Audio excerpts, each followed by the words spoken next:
Arkansas passed a bill banning the genital mutilation of children. And I believe that, the bill was passed by the Arkansas Senate. Hasn't been signed by the governor yet, I believe. But Daily Wire reports the Arkansas Senate passed the Arkansas Save Adolescents from Experimentation Act, or SAFE Act, on Monday. Now it heads to Republican Governor Asa Hutchinson's desk for him to sign into law. The state government has a compelling interest in protecting the health and safety of its citizens, especially vulnerable children, House Bill 1570 says. Let's go to what the bill bans. Here's the list.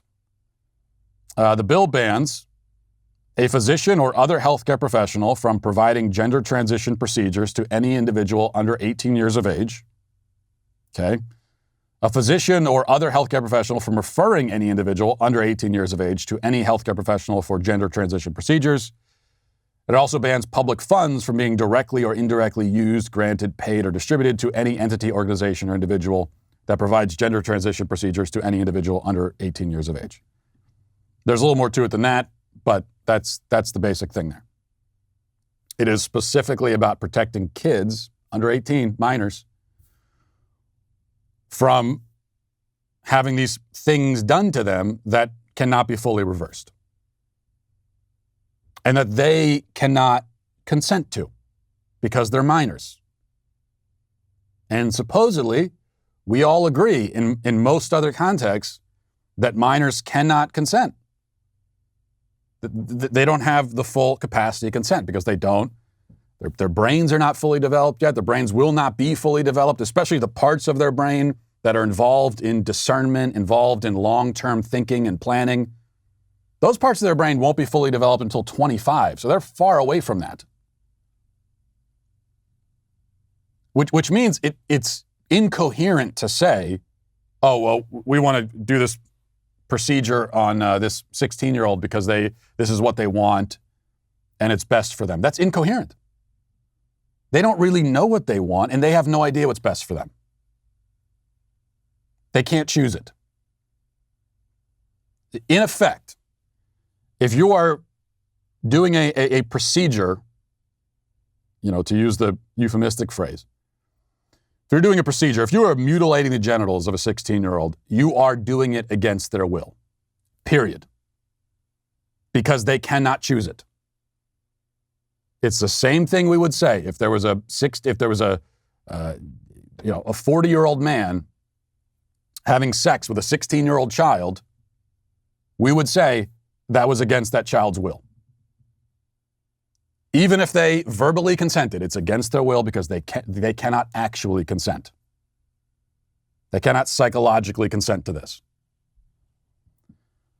So that's really the way to phrase this. This bans doctors from performing these procedures on people against their will. And if they're doing it to kids, it's against their will. Now, MSNBC and the rest of the media responded to this about the way you'd expect.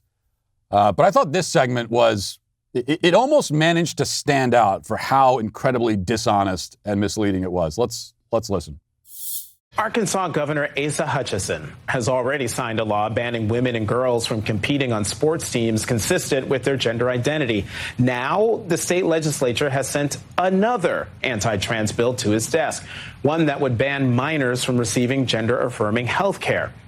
Unfortunately, Arkansas is not an outlier. According to the ACLU's latest count, legislators in more than half the states have introduced or passed some type of anti-trans legislation. What is motivating this, other than hate? Yes, Jonathan, we are seeing a terrible wave of anti-transgender bills across the country. And, this is nothing new for the LGBTQ community. Over the years, we have seen all different types and ways of trying to exclude LGBTQ people from daily life.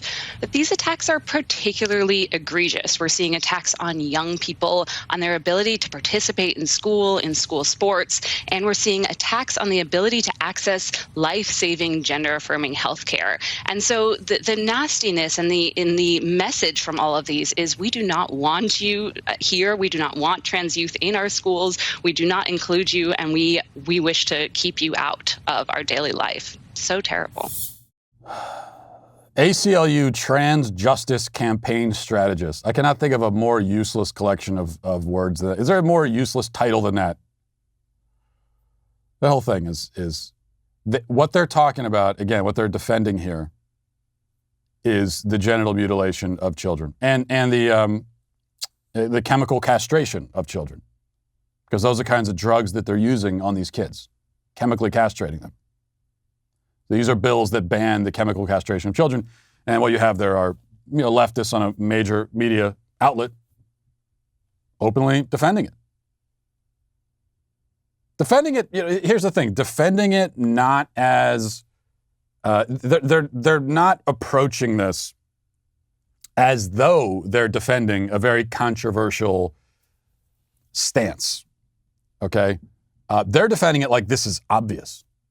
How could anyone be against chemically castrating a 14-year-old boy? This is unbelievable. This is absurd. The only reason that you could be against it is hate. Well, yeah, you're right, actually. You're right about that. I am against it for hate. I hate the idea of doing that to a kid. I do. Personally, I really hate the idea of chemically castrating kids, of genitally mutilating them. I hate that idea. So you're right. But notice the euphemism again. Now it's... and it keeps changing. Once upon a time, we used to call this a sex change surgery, and even that. So it's euphemism on top of euphemism on top of euphemism. Even the term sex change surgery was ridiculous because you cannot actually do that. Okay, you mutilate a man's penis. You have not changed his sex at all. You haven't even come close to doing it. You can't do it. It'll never happen. But at least there you had the word change and surgery. Okay, so that it was the sex part, sex change, that's where the euphemism, and that's how it became misleading. But at least you had change and surgery, so you knew that, okay, this is surgery, it's something a little more serious, surgery is a serious thing, and we're changing something. We're making a change. But the left can't, even that little bit of honesty, they cannot allow. And so we went from sex change surgery to gender reassignment surgery, which now we're going way into the weeds of delusion here. Going sex, now it's gender, and gender doesn't make any sense because they say that gender has nothing to do with sex. A guy with a penis can still be a woman in terms of his gender. And so why, what do you mean if gender is a social construct, how can you reassign it through surgery? If gender has nothing to do with your body, how can you reassign someone's gender with surgery? It doesn't make any sense. Of course, nothing these maniacs say makes any sense. So this was sex change surgery, gender reassignment surgery, and now even more of a euphemism because we got gender reassignment. Oh, we're just reassigning.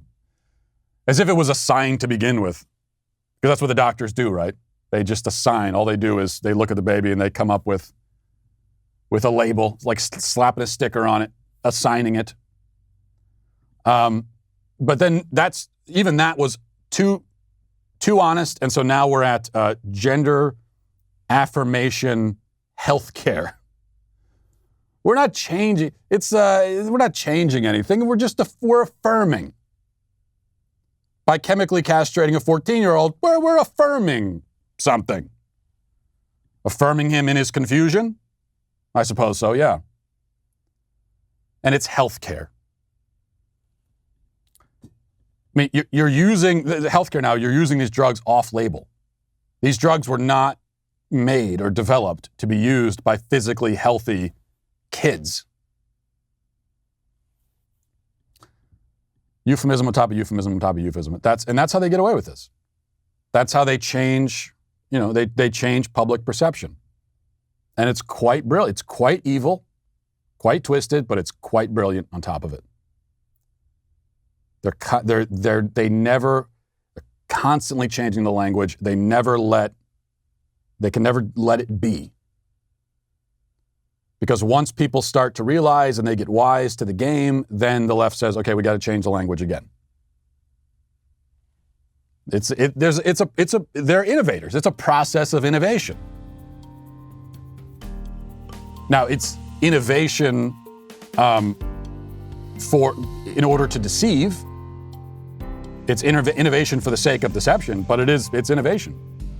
Well, I hope you enjoyed that clip from the Matt Walsh Show. If you did, go ahead and hit that subscribe button right down there so you can stay up to date on all of our future content.